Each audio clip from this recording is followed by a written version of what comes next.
What's up, and welcome to a Locked On Lakers for a Tuesday. Andy Kamenetzky plus some special guests to do a Jake LaRavia scouting report. What do the Lakers have in their newest bench player? That's coming up next.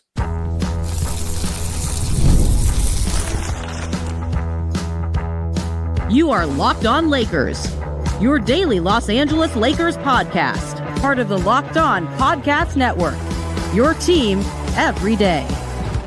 And thanks for making Locked On Lakers your first listen everywhere you get your podcast, Monday through Friday, always free, never behind a paywall. And for the sickos who like to watch, there is a YouTube channel, Locked On Lakers, 36,000 plus subscribers, really fun, active, often hilarious, very smart community of Laker fans. My brother Brian is on vacation this week, so I'm going to have a series of guests with me. And today, I'm bringing in Joe Mullinax from Locked On Grizzlies and Matt George from Locked On Kings to give a scouting report on Jake LaRavia, new free agent signed this offseason by the Lakers, projects to be part of a reserve unit, and a guy that I think a lot of Laker fans very understandably are not that familiar with. He's only been in the league 3 seasons, and he's played with some smaller market teams. Memphis has been a bit of a bleep show over the last couple of years, so there's a lot overshadowing LaRavia. Asked them both a lot of the same questions, trying to see what consensus or disagreement forms. So after that, I'm going to weigh in with some thoughts of my own, but we will begin with Joe Mullinax. Again, before we get into some of the specifics with Jake LaRavia, strengths, weaknesses, that sort of stuff, broadly speaking, what did you make of his time with the Memphis Grizzlies, those 2.5 seasons? And did you feel like he met reasonable expectations for a mid-first round pick?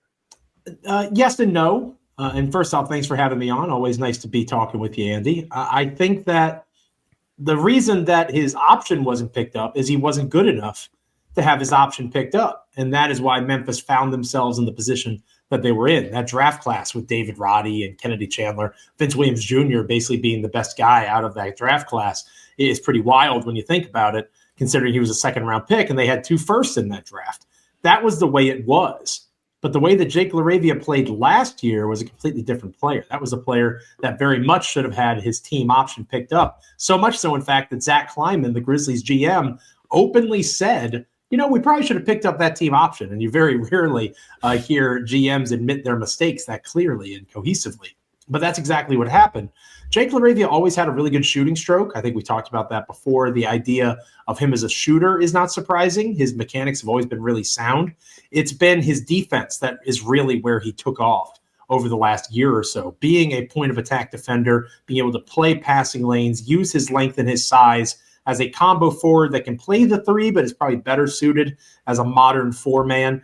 He could do a lot of different things for you defensively, in addition to being a scorer of the basketball from range. And that was something that wasn't shown at the level that we saw it until last season. So usually when you have a team option, a 3rd-year team option in particular, you want to make sure you're picking up those numbers and that sort of thing. But he played so not good, or played so poorly, that it was worth not picking it up. But he had such a really impressive growth year and leap year that the Lakers, I think, have gotten a guy that could be anything from an end of rotation, 12 to 14 minute a night contributor to even maybe a starter, depending on how things shake out. There really is a big gap in what he can do. And the reason I say that is because there was a big gap in what he was when he was in Memphis. Well, that actually leads to something pretty naturally that I wanted to ask you about anyway. LaRavia being only 24 by the time the season begins, right, and his 3rd season being so much different than his 1st and 2nd in Memphis. How much room for growth do you think there is for LaRavia big picture? Not much. I think he's probably made his leap, to be honest with you. I'm not sure he has a very high ceiling, but the Lakers don't need that, right? They have freaking Luka Doncic. They have LeBron James. They have, or at least for now, they have Ayton. They have guys to be those dudes. Austin Reeves, who I conveniently forget about all the time because I don't like Austin Reeves very much, given the way he and Desmond Bane have butted heads over the years. But I guess he's a magician now, man. He's none of your business. I was about to say, I can let that go now. That's a fair point. So maybe I can be nicer to Austin Reeves. I think that they have guys that can be those dudes, right? They don't need LaRavia to be some high ceiling reacher, 5th or 6th best player. if he's that, then the Lakers probably aren't very good and aren't achieving at the level they want to achieve at. They need LaRavia. If he is a starter, he's their worst starter, quote unquote, but he plays 25 or 26 minutes a game. He defends, he shoots threes, creates a little bit off the dribble when he needs to, and especially against other teams' reserves. You get him in and you get him out. I think that is possible for him. I also said, like I said, I think it's possible the way that the Lakers roster is building, that he's a guy that comes off the bench, picks up the best perimeter scorer or combo forward if the opposing team has it from game to game, defends that guy as a reserve for 14 to 16 minutes. JJ Redick tells him, hey, that's your dude. Don't let him go off and be a microwave.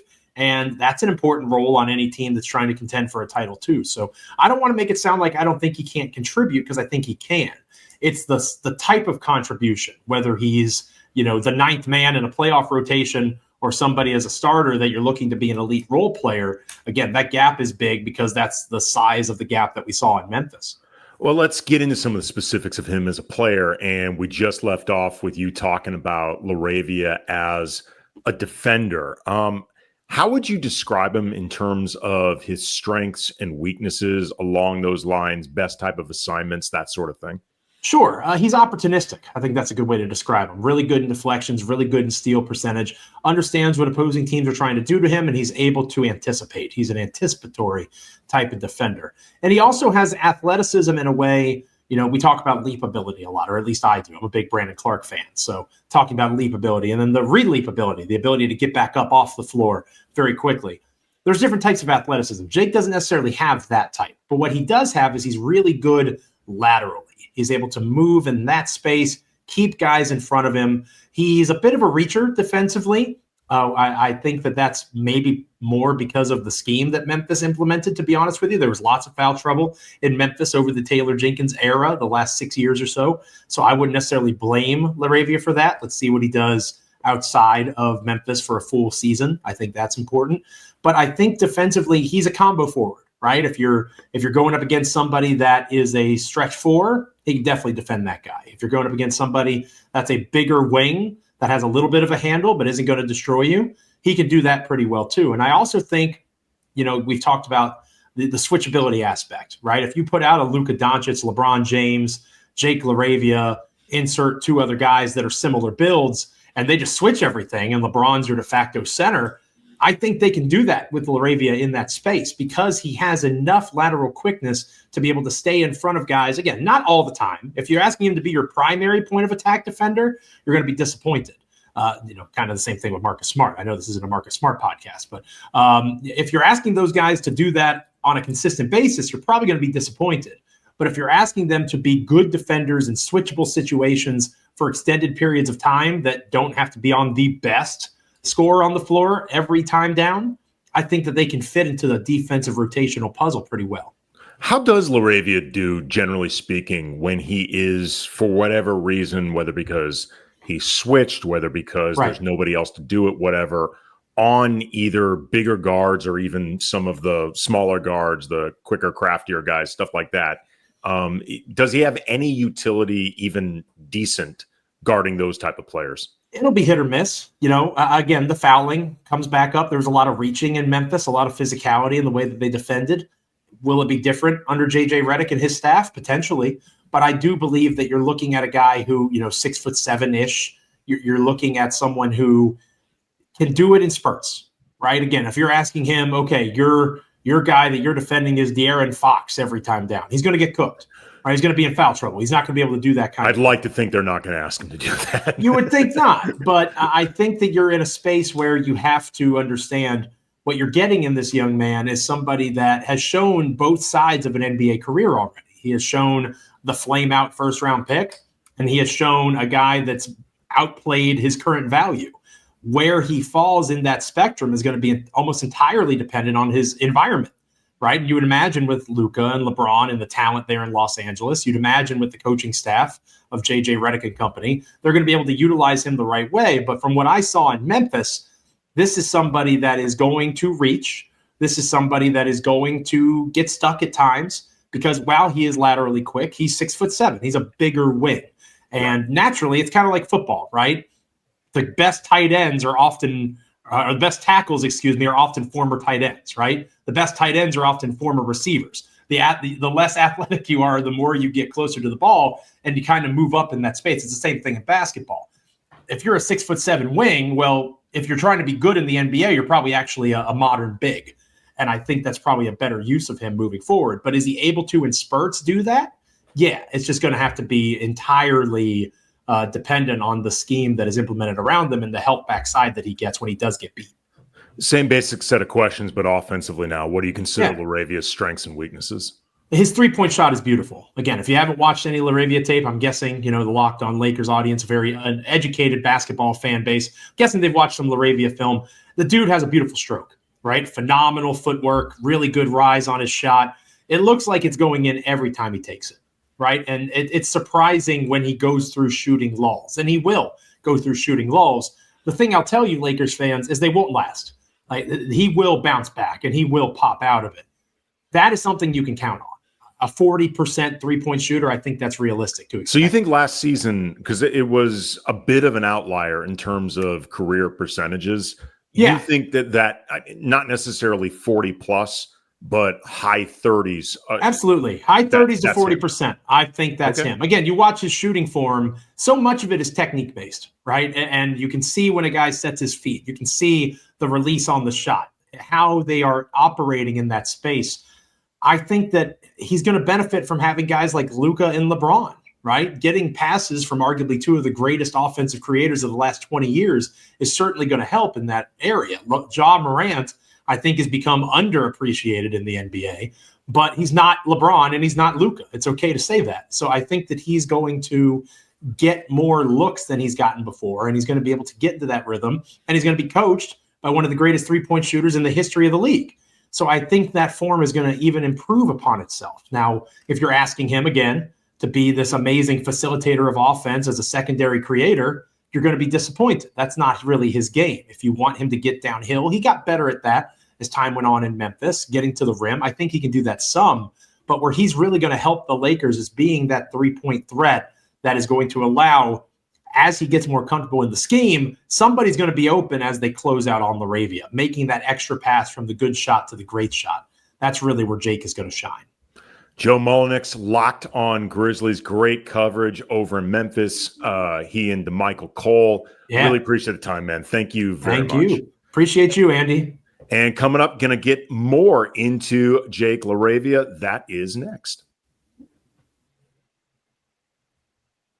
Locked On Lakers is brought to you by Monarch Money. You've ever wished that managing your money felt easier? With Monarch Money, it can be. Whether you're growing your savings or planning a big purchase, Monarch puts you in the driver's seat. It's like having your own personal CFO, giving you full visibility and control over your finances. Monarch Money is more than just some budgeting app. It's a complete financial command center. You can track all of your accounts, investments, and spending all in one place. So in addition to managing your money, you're also building wealth. As an example, my daughter is about to start high school, which means I already have to start thinking about college and tuition and dorm expenses and living expenses, all that sort of stuff. And honestly, it's overwhelming. And that's where an app like Monarch Money can be really useful, just helping me figure out areas where I can be more efficient, areas where maybe I should stop spending altogether, and just create a plan for this next step. And you can take control of your finances with Monarch Money. Use the code LOCKEDONNBA at monarchmoney.com for 50% off your first year. That's monarchmoney.com, code LOCKEDONNBA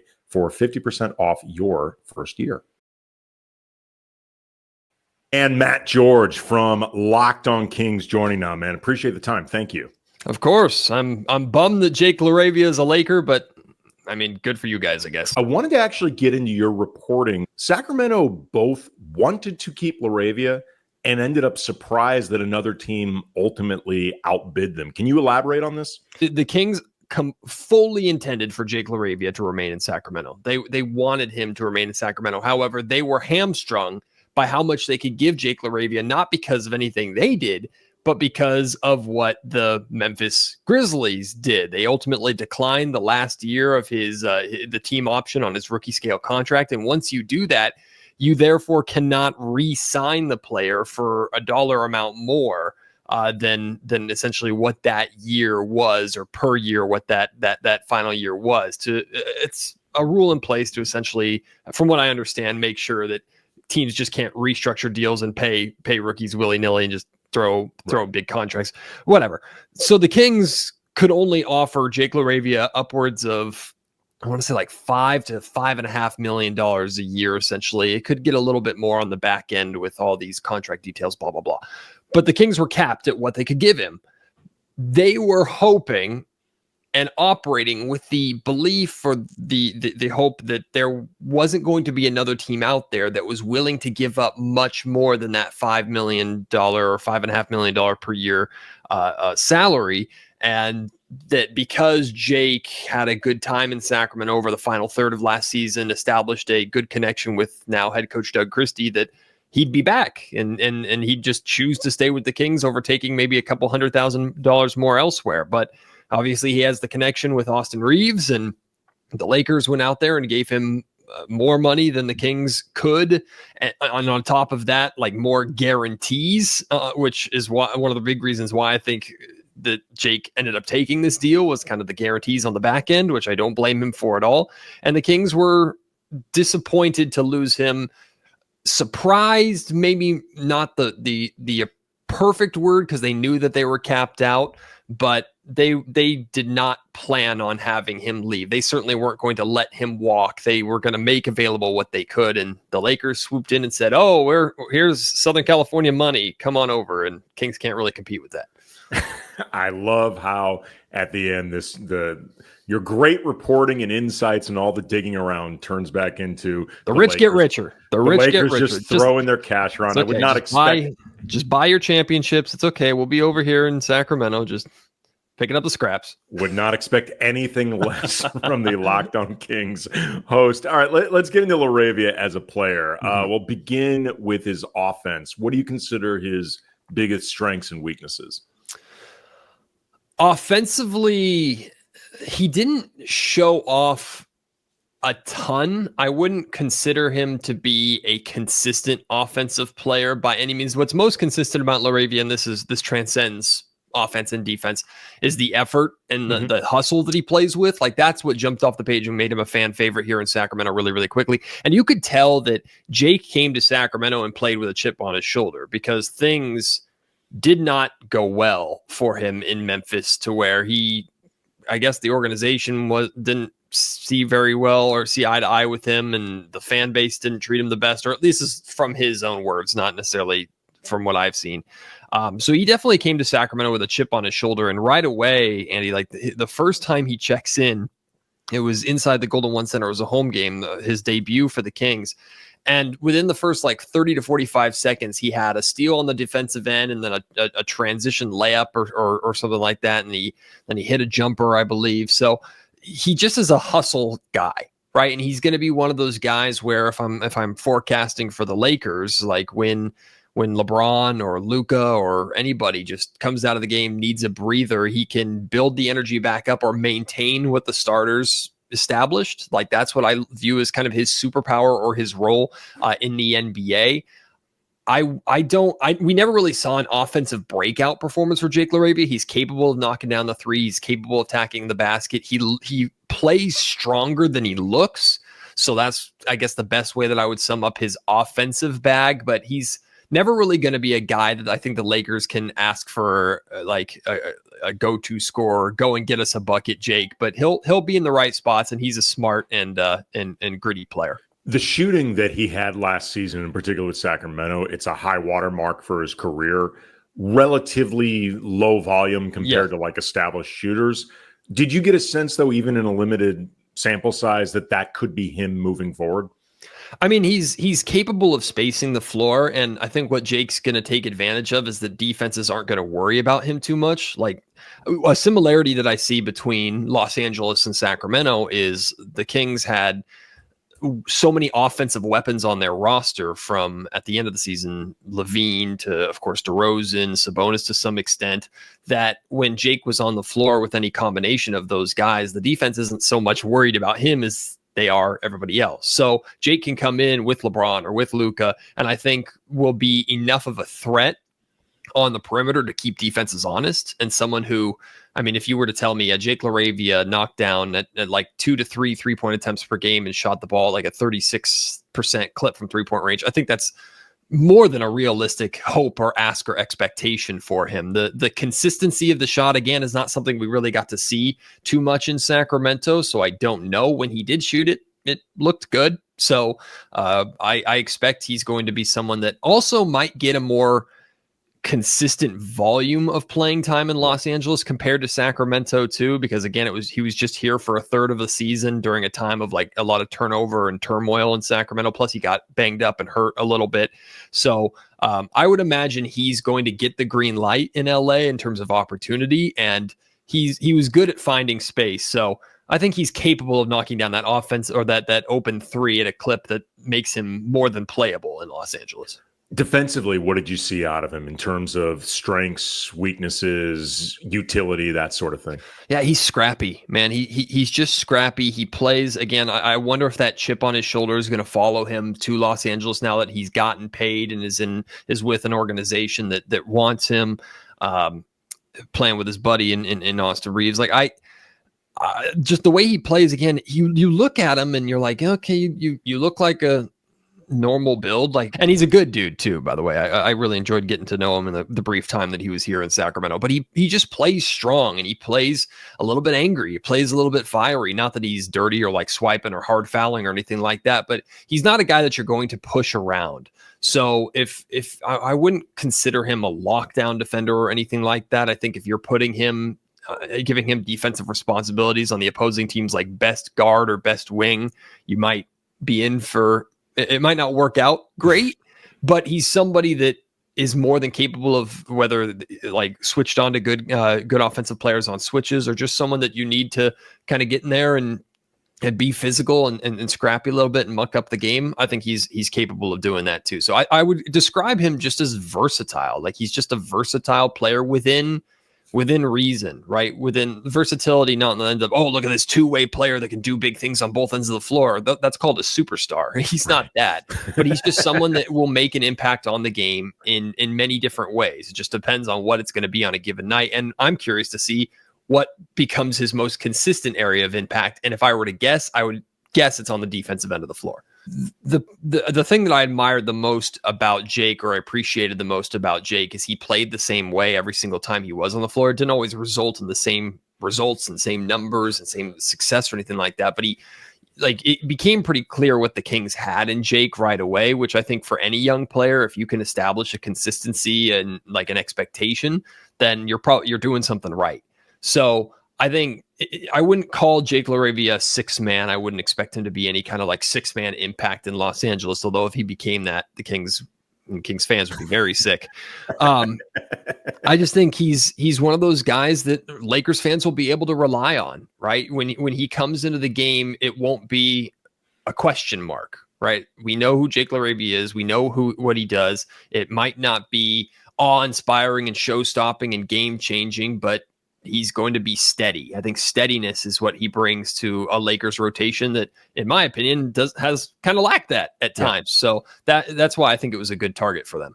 He is Matt George, the host of Locked On Kings. As a reminder, because you mentioned how the Lakers swooped in with their money and took in Jake LaRavia, this is exactly what happened with the Lakers with Malik Monk when they were capped, could not afford to match anything remotely close to what other teams could throw out there for Malik Monk, and the Kings ended up getting him. So it all just comes full circle, baby. Oh, the rich kids had to share their toys. Oh, that's a bummer. Hey, you steal our players, you steal our water. It's okay. Whatever other NorCal, SoCal stereotypes we can work into this rivalry, I'll take. All right, that's enough of you, Matt George. I'll see you later. See ya. All right, coming up, my thoughts on what Joe Mullinax and Matt George said about Jake LaRavia and a few other things. That's next.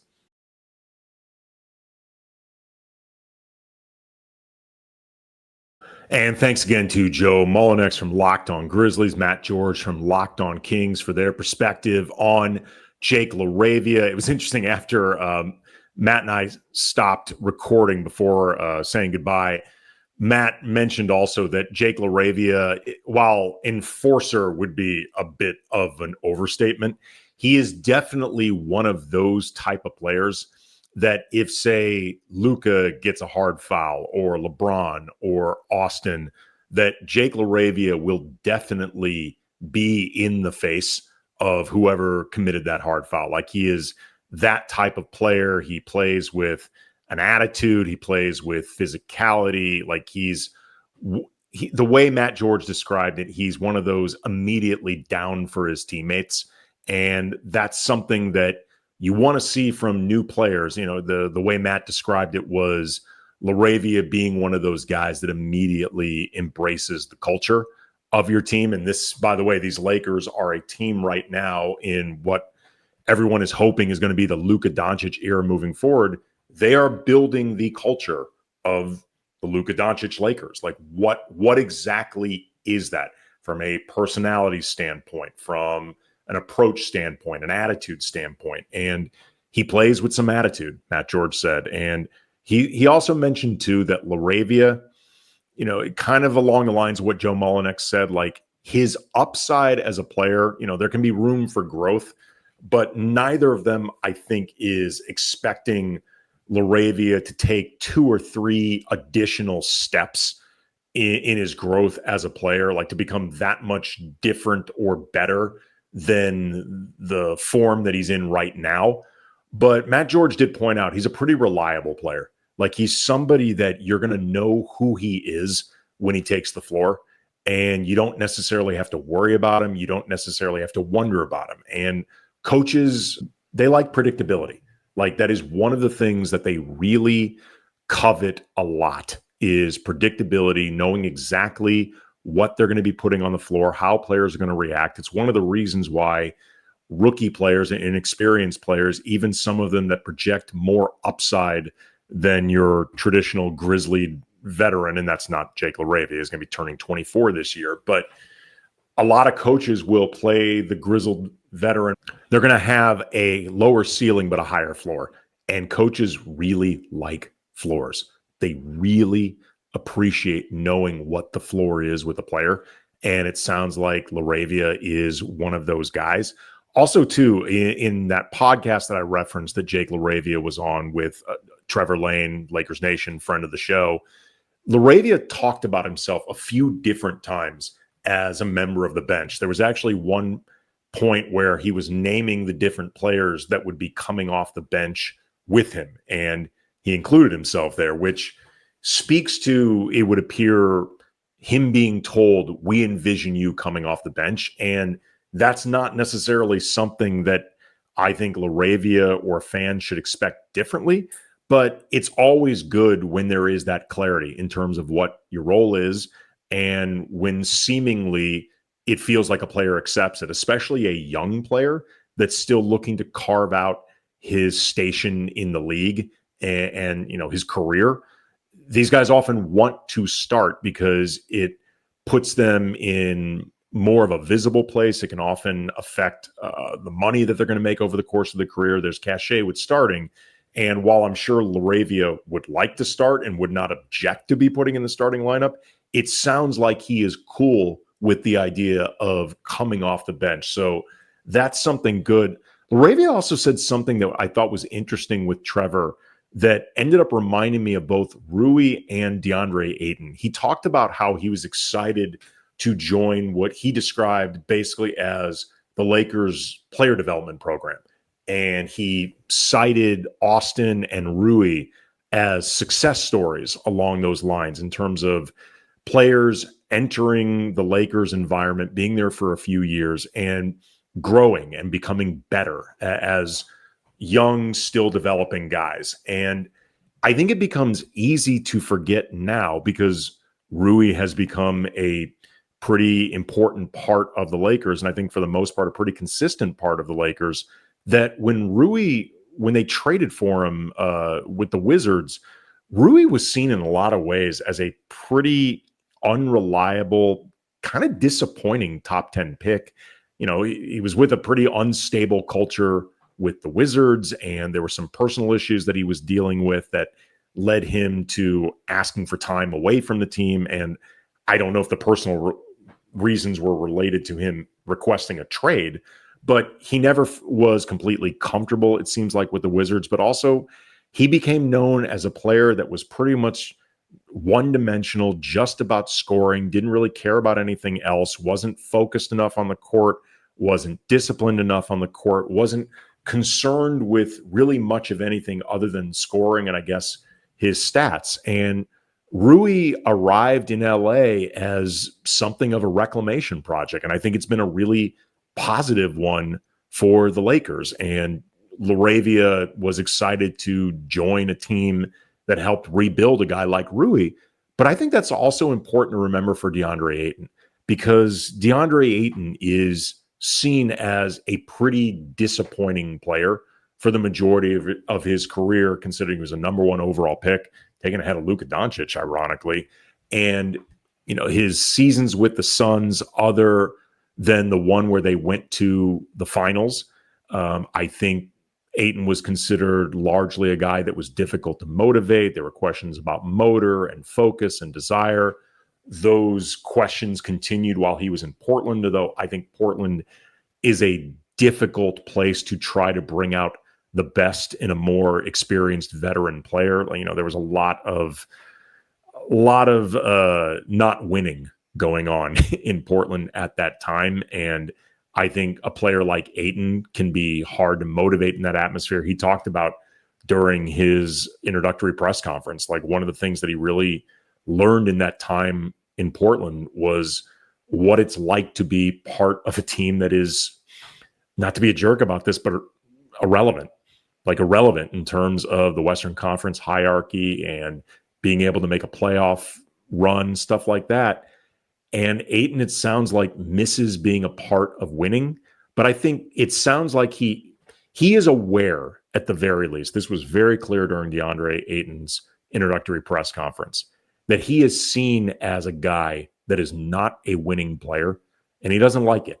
And it can be easy to forget that the year that the Suns went to the finals, DeAndre Ayton was not just a big part of that, he was a big part of it by doing a lot of the proverbial little things that don't often show up in a stat sheet, and the things that Ayton has often been accused of not doing throughout his career. And I think there's some validity to those accusations, but he did that stuff during the 2021 run with Phoenix to the finals. There was a lot of reporting that he was promised, hey, you do this stuff, we'll take care of you. And Phoenix went back on their word, which led to some disillusionment, I think, on Ayton's part. But the way LaRavia described the player development and really the culture of the Lakers, I think could maybe bring about some optimism in terms of the best version of DeAndre Ayton coming out. So again, that was something that LaRavia talked about in an interview, that he wasn't referencing it in terms of Ayton, but it made me think of DeAndre Ayton and also Rui, and something that I think Laker fans can be optimistic about. So again, that was the scouting report on Jake LaRavia. Coming up for Wednesday, Harrison Fagan, friend of the show, Silver Screen and Roll. Laker fans know him, love him. He's going to be joining us. We're going to just break down everything that's been going on with these Lakers and where they stand right now after the free agency that led to DeAndre Ayton, Jake LaRavia, and Marcus Smart, what he thinks of the team. So that's coming up next. Again, appreciate everybody listening, watching Locked On Lakers. Spread the word. We appreciate you guys, and I will see you on Wednesday.